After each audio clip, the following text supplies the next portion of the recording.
যে ওরা কিন্তু এখন আগের চেয়ে সচেতন। অর্থ মন্ত্রণালয়, স্বাস্থ্য মন্ত্রণালয় এবং স্বরাষ্ট্র মন্ত্রণালয় মিলে একটা সিদ্ধান্ত নিয়ে একটা নতুন সিস্টেম চালু করছি যে ওই বেতনটা যেন আমার জেলা কমান্ডেন্টের কাছে চলে আসে, ও সময় মতো সেটা একদম মাসের 1 তারিখে দিবে। অঙ্গীভূত আনসারদের একটা চমকপ্রদ রূপান্তর হয়েছে। ওদের আপনারা পারফরমেন্স দেখবেন ইন দ্য হসপিটাল এবং বিভিন্ন জায়গায়, যে ওরা কিন্তু এখন আগের চেয়ে সচেতন। একদম যে নীল হয়ে গেছে আমি বলবো না, অনেকে হয়তো এর মধ্যে অনিয়মের মাঝে মধ্যে, কারণ তারা তো আসলে গরিব। মাত্র 16,000 থেকে 18,000 টাকার যে 16,000 টাকার বেতন, এটা দিয়ে দেখা যায় যে বেতনটা আগে ওরা পাইতো না। আমি ফর দ্য ফার্স্ট টাইম নিশ্চিত করছি এই যে আমাদের উপজেলায় পর্যায়ে যে মোতায়েন হচ্ছে, ও তো উপজেলা স্বাস্থ্যকেন্দ্রতে বেতন পাইতে মিনিমাম 3 মাস লেগে যাবে। কারণ কি, এর আগে আপনারা দেখেছেন আমাদের ওই যে পরিবার পরিকল্পনায় আমরা আমাদের এদেরকে দিছিলাম, এরা 1 বছর না 2 বছর বেতন পায়নি, প্রায় 70 কোটি টাকা আমি দৌড়াইতে দৌড়াইতে গত 2 বছর ধরে, পরে ফাইনালি এটা বিশেষভাবে ম্যানেজ করা হয়েছে, মানে দিচ্ছে। কিন্তু এই বেতন আমি চাকরি করতেছে আমার সদস্য, সে বেতন মাসের 1 তারিখে পাবে, এটাই তো নিয়ম। তো সেই জায়গাটায় আমরা এখন অর্থ মন্ত্রণালয়, স্বাস্থ্য মন্ত্রণালয় এবং স্বরাষ্ট্র মন্ত্রণালয় মিলে একটা সিদ্ধান্ত নিয়ে একটা নতুন সিস্টেম চালু করছি যে ওই বেতনটা যেন আমার জেলা কমান্ডেন্টের কাছে চলে আসে, ও সময় মতো সেটা একদম মাসের 1 তারিখে দিবে। তো এটা এখন প্রক্রিয়ার মধ্যে আছে, কারণ আইবাস সিস্টেমে নিতে হবে। এটা নেওয়াতে এখন যেটা হয়েছে, ওই আমি যেটা বললাম, আগে রেশন সব বিক্রি করতো আমাদের অঙ্গীভূত আনসার। এই যে রেশনটা বিক্রি করতে, এখানে অনেক বেচা কেনা ছিল, অনেক টাকা পয়সার ভাগাভাগি ছিল। এখন আর তাদেরকে রেশন টেশন বিক্রি করতে হবে না, কারণ এখন সে ঢাকা শহর না, সে যদি রংপুর এলাকা হয় রংপুরে তার পোস্টিং হবে, সে যদি কক্সবাজার এলাকা হয় কক্সবাজার হবে। আগে এই অঙ্গীভূত আনসারদের নিয়োগ ছিল এলাকা ভিত্তিক, পছন্দ ভিত্তিক, যার যা খায়স হচ্ছে সেই ভিত্তিক। এখন তা হবে না। এখন যার এলাকায় যতগুলো আমার প্রয়োজন গার্ডের, এই যে অঙ্গীভূত আনসার, সেই চাহিদার ভিত্তিতে ওখান থেকেই আমরা প্রশিক্ষণ দিয়ে রেডি করব। যখন ওই এলাকার লোক ওখান থেকে রেডি হচ্ছে, তখন আমার কিন্তু এই যে রেশন, সে কিন্তু একদিন ছুটি নিয়ে বাড়িতে দিয়ে আসতে পারবে। এবং এদের রেশনটা খুবই ভালো। এখন তো আটা পাচ্ছে, বটল তেল পাচ্ছে, যেটা ইভেন আমাদের অন্যান্য বাহিনীগুলো তো অনেক ক্ষেত্রে সীমিত, চিনি টিনি সব প্যাকেট। সো আগে এগুলা খোলা ছিল সব, ওখান থেকে 1 কেজি 2 কেজি করে কমায় রাখতো, বা বিভিন্ন ধরনের অনিয়ম ছিল।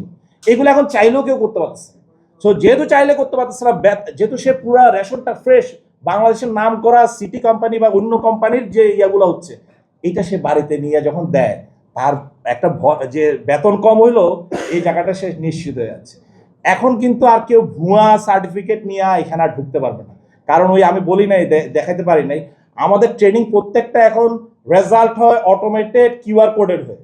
আপনি চাইলেও এটা ডুপ্লিকেশন করার আর কোনো সুযোগ থাকবে না। আগে দেখবেন আনসার বিটিভি যে একটা একটা একটা সার্টিফিকেট আইনা ওই প্রিন্ট নিয়ে কম্পিউটার দোকান থেকে আইনা দিয়ে দিত, ইভেন ইলেকশন ডিউটির সময়। এখন কিন্তু আর পারে না।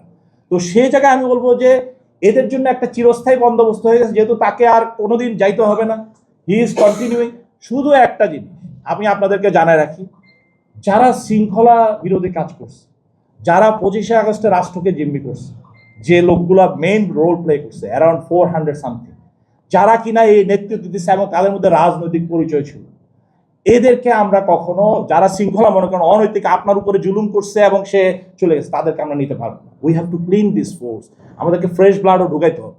যদি ফ্রেশ ব্লাড আমরা না ঢুকাইতে পারি, তাহলে এই অঙ্গীভূত আনসারদের যে 60,000 অঙ্গীভূত আনসার, এদের কিন্তু ইয়া হবে না। এখন যেহেতু আমি অনেক জায়গায়, এখন আপনাদেরকে জেনে খুশি হবেন, অনেকে আমার কাছে অঙ্গীভূত আনসার চাচ্ছে, আমি দিতে পারতেছি না, কারণ আমার ট্রেনিং করা লোক নেই।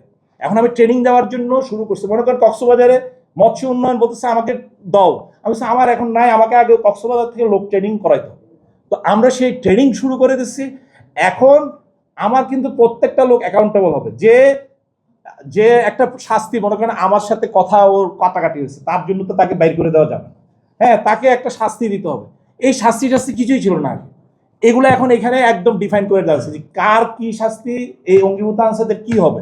এটা কিন্তু আগে খায়েশ, কারণ সে যেহেতু টেম্পোরারি, তাকে বের করে দিত, বের করে দিয়ে সে একটা জীবনের একটা অস্থিরতার মধ্যে পড়ত। তো ওই জায়গাগুলো কিন্তু আমরা বিধিতে নিয়ে আসি। তো অঙ্গীভূত আনসারদের জন্য সবচেয়ে আমি বলবো যে সংস্কারের ইয়াটা সবচেয়ে বেশি হয়েছে, এবং এরা এখন বাংলাদেশের জন্য আমি প্রতিদিন দেখি প্রত্যেকটা জায়গায় they are doing very good. মাতার বাড়িতে প্রতিদিন ওরা ডাকাতদের সাথে ফাইট করে, everyday they fight with the ডাকাত, ওখানের ওই ডাকাতদের সাথে। তো অঙ্গীভূত আনসারদের এই ইয়াটা আমি বলবো যে আমাদের বাহিনীর সংস্কারের একটা মানে মূল জায়গা রাখে আর কি।